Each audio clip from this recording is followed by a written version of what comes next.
Well, this is a real treat. I'm Cindy Paulos, and this is the Peace Projects, and I am so honored to have a man. Actually, this is the first time we've seen each other face. We've seen pictures, but it's so nice to connect with you, Ramsay Taum.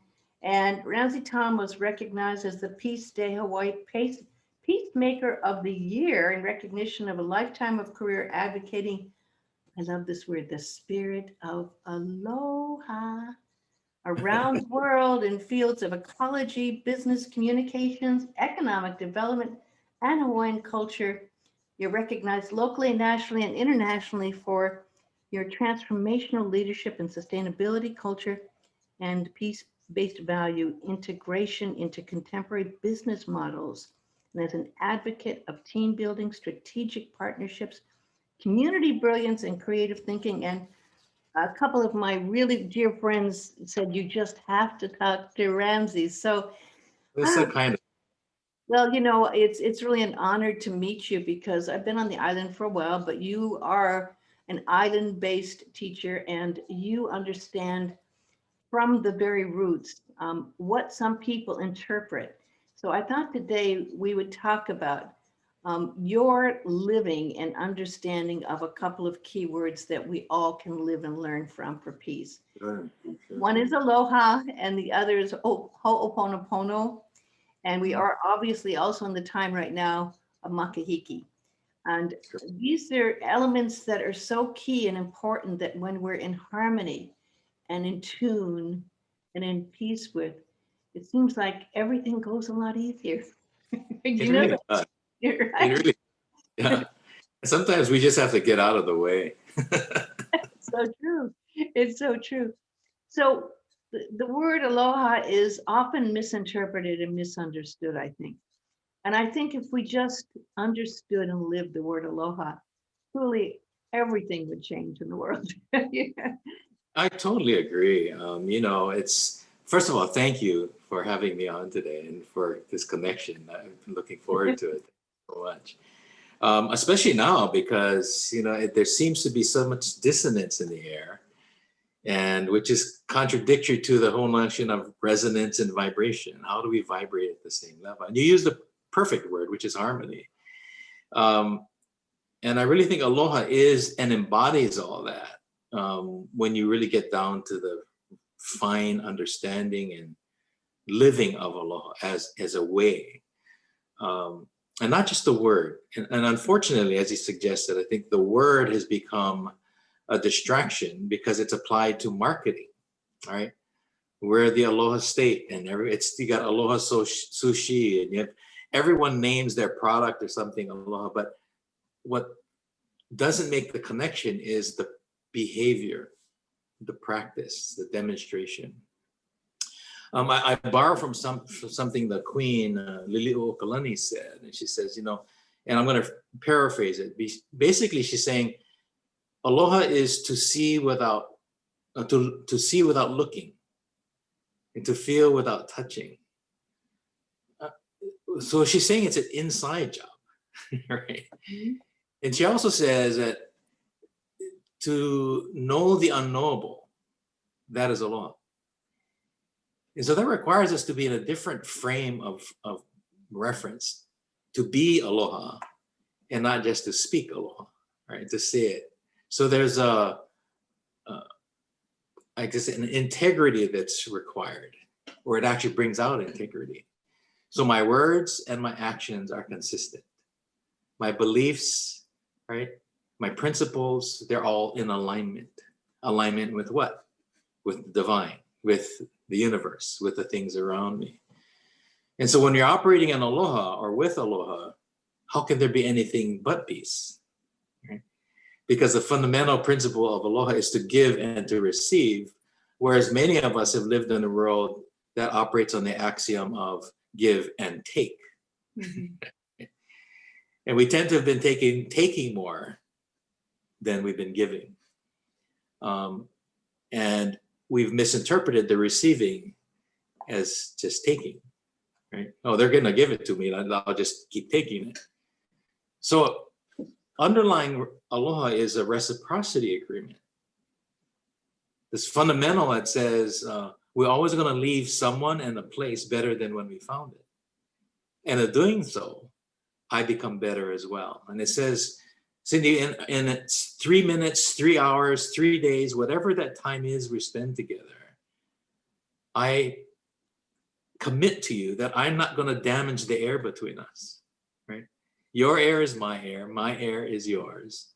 And anything that I do to damage that for you, I damage for me.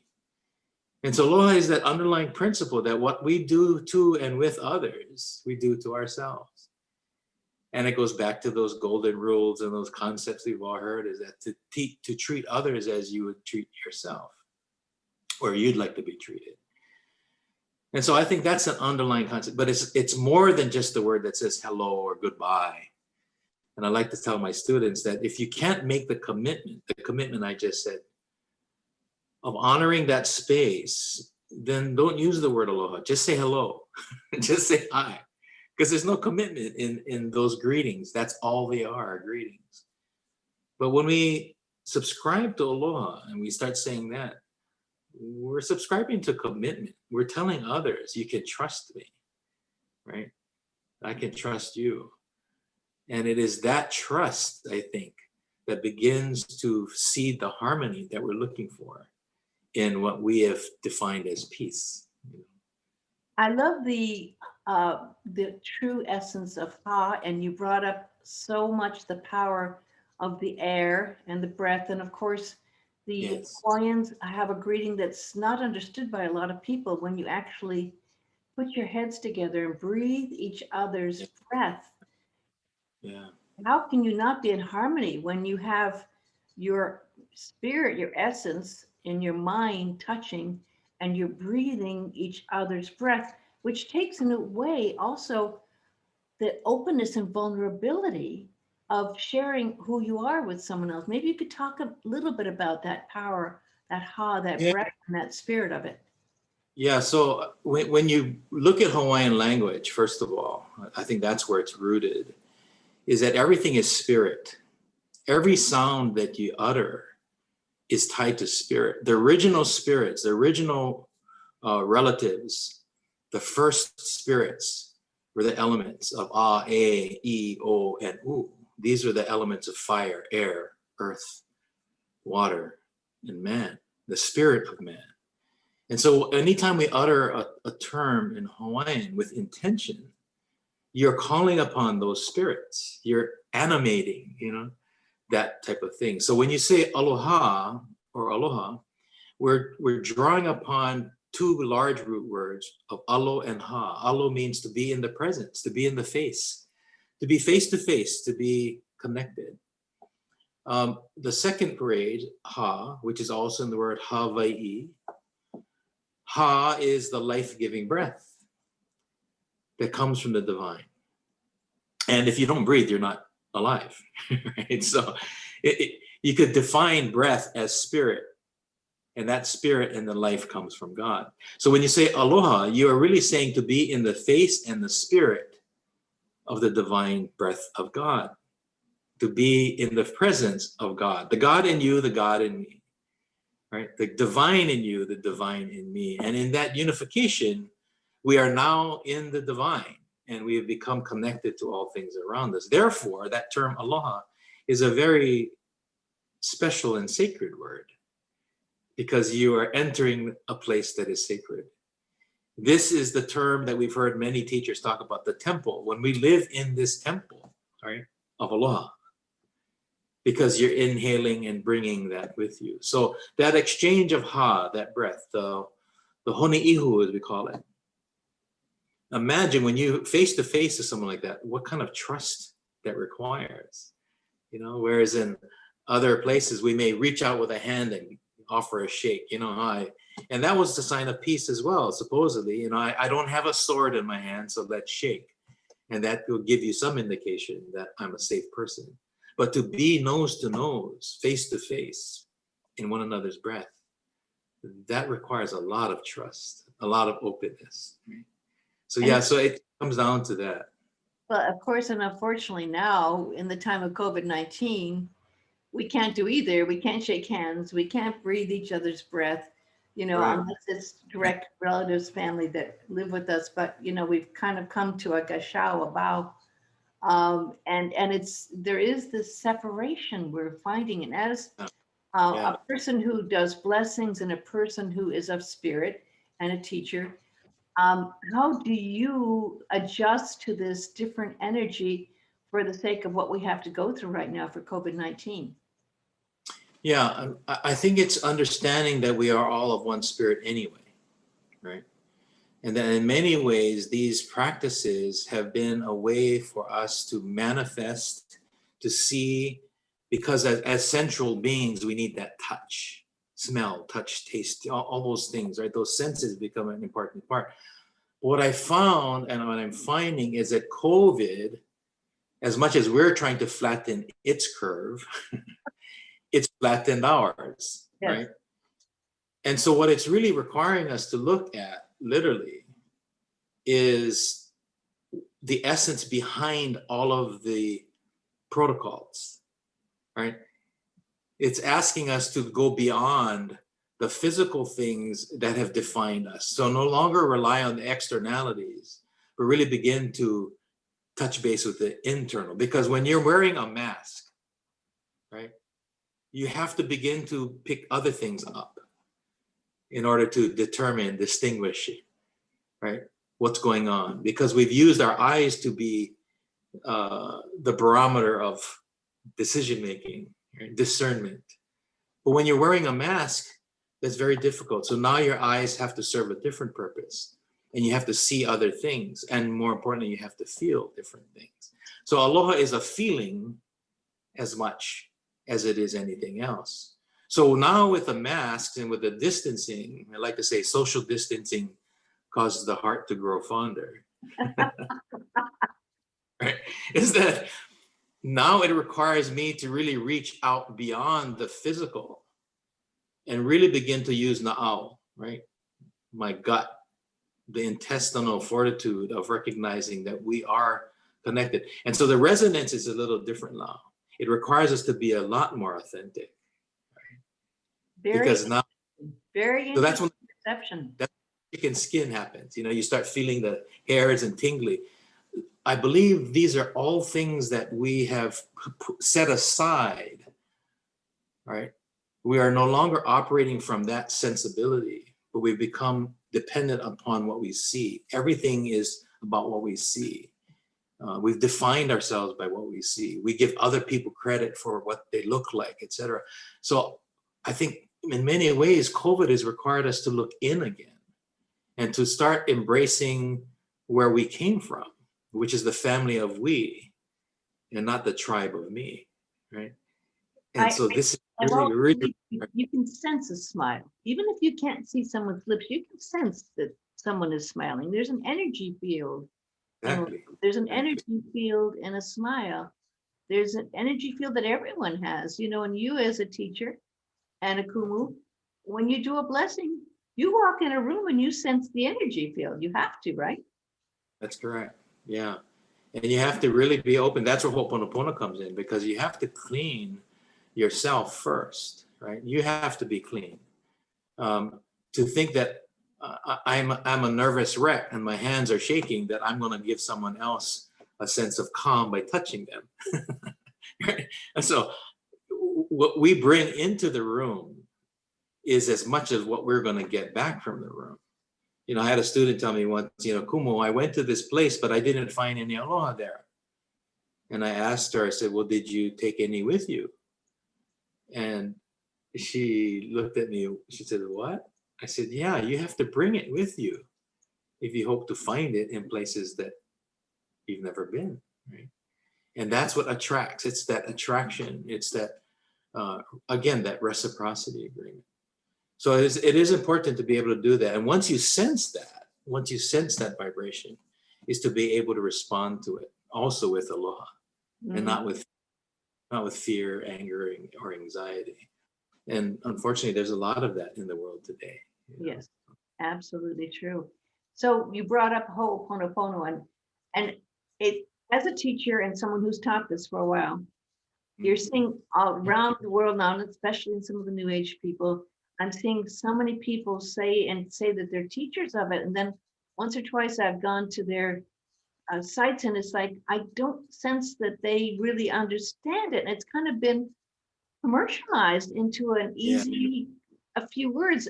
Can we just talk about the real power of Honopono? Not that it's not just saying a few words, that there's a much deeper meaning and value and exchange that comes in Ho'oponopono. Yeah, and to be clear, if we're talking about the Ho'oponopono that is now going worldwide, like you said, right? That is rooted in some of the original teachings of Auntie Morna Nalamaku Simeona, who is my kupuna, and Olohe teacher. And unfortunately, in the world we live in today, everyone is looking for a singularity, a shortcut. Yeah. And that shortcut, unfortunately, has taken some of her teaching and has reduced it to a mantra of 4 statements. And so people have subscribed to the 4 statements. And if it works, then it's great. But I'm finding that it's not, because it's not Ho'oponopono as Auntie Morna taught it. And from the Hawaiian culture perspective, it's nowhere close to what Ho'oponopono is as a process of forgiveness and cleansing. It's a cleansing process. And so it would be much like me walking into the kitchen and finding a mess on the floor and turning to the mess on the floor and says, I love you and thank you for being here. Please forgive me for dropping you there. And, I'll forgive you. And then leave the room and expect it to walk out the door, right? Whether it's a spiritual mess, a mental mess, or a physical mess, the words in my mind are in my mind, right? They're really, in many cases, they become a distraction. What's missing is the cleansing. To actually do the work of cleansing and removing the memories, or asking divinity to remove the memories, and that are the obstacles to our moving forward, right? And it is in that process. And unfortunately, Auntie Morna created a process to allow people, regardless of origin, to do that. But it still requires some work. And she simplified the process, but now others have simplified it even more. It's like, rather than growing an apple tree, waiting for the apples, I'd rather go to the store and get the apple extract. No, maybe I'll just get the apple incense instead, and I'll just smell it, and I've actually had an apple, right? In essence, that's what we've done. We've slowly begin to extract. And again, I think that's just an expression of who and what we've become as a community that is so intent on being something that we aren't, which is everyone wants to be now the next Ho'oponopono teacher. So all these people trying to teach something, they can't even say the word properly. I heard a meditation the other day, and she said, and so now we're going to do Honoponopono. As a Honoponopono, it would be nice that they actually say the word properly and then maybe understand it and express it. But to that point, that's why it requires those of us who have kuleana to be able to share the process, as well as these philosophies and principles, again, with Aloha in the proper way. And we're not about pointing fingers at the wrong way. I'm just going to say, for those that have asked me, it says that practice is not what Auntie Morna taught, and is not the Ho'oponopono of our kupuna or our ancestors. It is the practice, or what's come out of someone else's mind. So with that said, if it works for you to cleanse and move things forward, that's great. The final arbiter is always you and God. Right? I'm not going to say it works or not for you. But if you're asking from a cultural principle and the principle of and the process, then it is nowhere close to the principles, the philosophy, and the values that are the essence of Ho'oponopono, as we know in Hawaii. The fruit is falling too far from the tree. Can you talk about that cleansing process? Because that is so important, and it also is something tying it into peace. We're going through a lot of division in the world right now. There's a lot of intensity in this division and separation.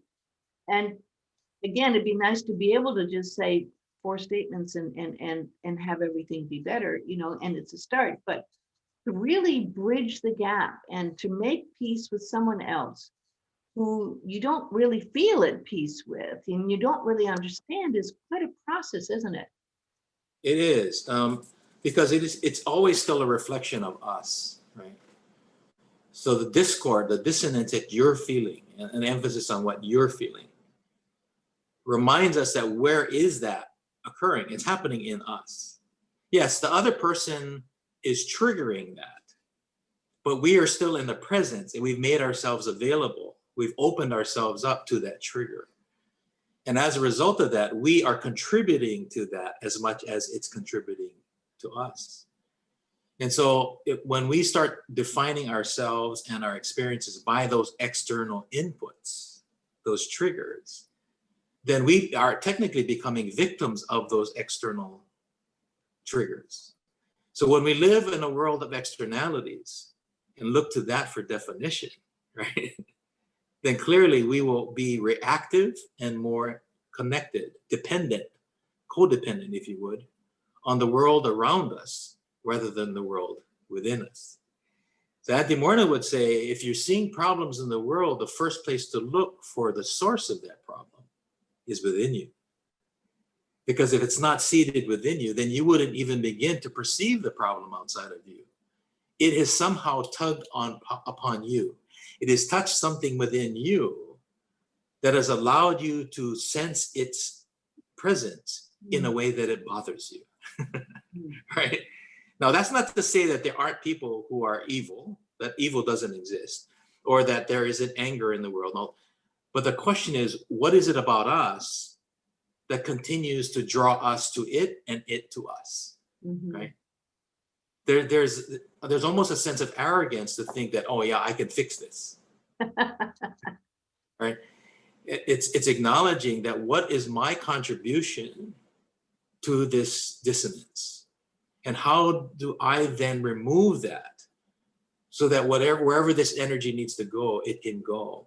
But as long as I keep putting my hand on the pond to try to calm the ripples, I just continue to add more ripples, right? And so each of us has an opportunity to deal with that in the confines of our own temples. And I believe Aloha is the spirit by which we can do that. Ho'oponopono is the process to do that, but it's rooted in Aloha. And Aloha is about pono, doing the right thing at the right time, and finding that harmony, that rhythm and that balance. And it is within rhythm, balance, and harmony that peace then evolves. Those are the elements of peace. Well, I really want to do another whole probably show with you because you've also worked in tourism. And I've Yes. sensed that the island has gone through many changes without visitors. Yes. As you know, tourism has been way, way down and it's starting to come back. I was watching Governor Ige talk about the Japanese tourists coming back in, and I read some of the comments, and again, going, this is me reading in my interpretation, but I saw things saying that people really didn't want these people coming back to the island. And maybe you've seen this because you work with tourism and you've seen this, an attitude has switched a bit that I'm seeing a lot of people on the island saying, we don't want people, we don't want visitors, we don't want tourism.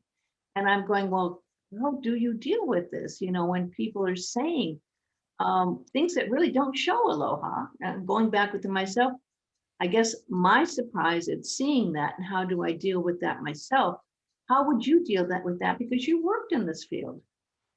Yeah, I would say if we start looking at it from its original creation of hospitality, right?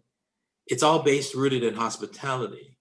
The industry, the practices we call tourism are very different than that practice of hospitality.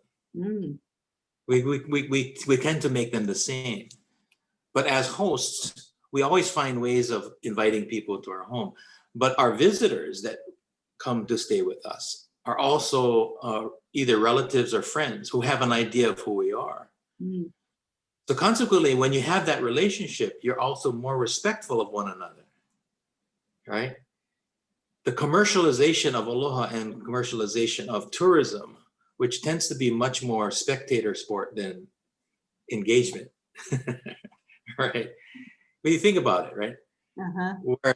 Where the consumer has been taught that whatever customs they have are the ones that will guide the practice of the visitation. So when they come to my home or to our house, they want their customs to be addressed rather than the local customs. That's what tourism has become, where the consumer is always right. The customer has become accustomed to customize experiences based on their customs, not our own. Okay? So somehow we need to teach people how to treat us. And unfortunately, this is where marketing has created the product versus the product creating the marketing, right? Mm. We have elevated this expectation and placed upon Aloha an expectation that perhaps ought not be there. Because Aloha is also meaning to tell someone, I'm sorry, I'm sick right now, for your benefit and mine. We shouldn't honi, right? I still aloha you, I still love you, I still care for you, but that care is reciprocal. I ask you to care for me as much as I care for you. Mhm. And yet when your disrespect of what is important to me overrides what is important to me, that's when Aloha says, okay, Aloha also means to protect. It says, no, I'm sorry, here are the boundaries. And with Aloha, I'm asking you to take some time. Allow us to heal, allow us to be safe so that I can create a safe environment for you, so that we can have a good relationship and a good experience. So I think it's rooted in that, but we're not finding the right words or the tone. Mhm. The demeanor has shifted and we've just become meaner. That's a great term. I've got to remember that. Right? I've got And to so remember that. Yeah. our demeanor is critical. And unfortunately, when someone is not hearing you, and I think you can take any child who is trying to get their message across, they become very animated, very loud. Mhm. And if they have to, they'll throw a tantrum to get the necessary attention. Mhm. And so the marketing world, those who would use this place or any place like it, are more concerned about their commercial upside, begin to ignore those other things, you create this tension. Mhm. And I think that's where the tension is. I think everyone here would like to see the economy come back, you know, or get stronger again. Whether we go back or not, that's another question, right? But how do we create that? So I think it's about shifting our thought process. How do we welcome people safely? So that should be perhaps the question of the day, not how do we keep people out? Once you start down that path, you start building walls. The object is how do we welcome people? How do we create safe places for them and ourselves? And when we start focusing on that, the energy changes, right? I believe because we've shifted our intention. Our Mhm. intention is to welcome you. Our intention is to have you here. Our intention is to create a place of health and safety so that your visitation can be a meaningful one, right? But I think the adage that what happens in Vegas stays in Vegas, right, has become a mantra for any visitor that says, wherever I go, I can behave or misbehave because when I leave, nobody knows me. See, that's rather disrespectful to the host. And so I think tourism at large has become visitor-centric and less place and host-centric. And I think where there needs to be a balance. So I think that's the tension we're experiencing right now. And unfortunately, we haven't been able to language that properly. We're still finding the volume knob. we may be finding our voice, but we need to find the volume knob to modulate the language and the message. It's so important. And I get it so much when you speak like that. And it makes sense inside. And I like that in communication when we can communicate and all of a sudden it's like, ah, yeah, yeah, I get it. And that is something that I think in communication also brings peace when we understand each other, when we find this like common ground to understand what's going on. And I really do feel you're a wonderful teacher. Can people find out more about you at any particular site that you have, or what's the best way to reach you? Yeah, I'm on Facebook under Kumu Ramsay Taum or Kumu Ramsay. That's Ramsay. I also have a webpage, ramseytaum.com, and they can go there. It's also, if they also put in Life Enhancement Institute of the Pacific, the acronym is LEI, like a lay. Layofthepacific.com, LEI of the Pacific.com. And so those are ways. I'm also on Twitter, and fortunately my daughter helps me with all my social media. I wouldn't know what to do otherwise, you know. So she's managed to place me in different places so that people can reach me and I can reach them. So that would be a good way to do that. Well, So I will. you've enhanced my life by just taking the time to communicate and share your mana'o and your beautiful wisdom and aloha. And so I deeply thank you. I bow to your teachings and to your Thank you. wonderful sharings. And I hope we can talk again soon. And God bless you and keep you. Mahalo. Thank you so much. And Aloha. we'll talk again someday. Stay Look, well and stay happy. Aloha. ahueho, aloha. Oh, yeah.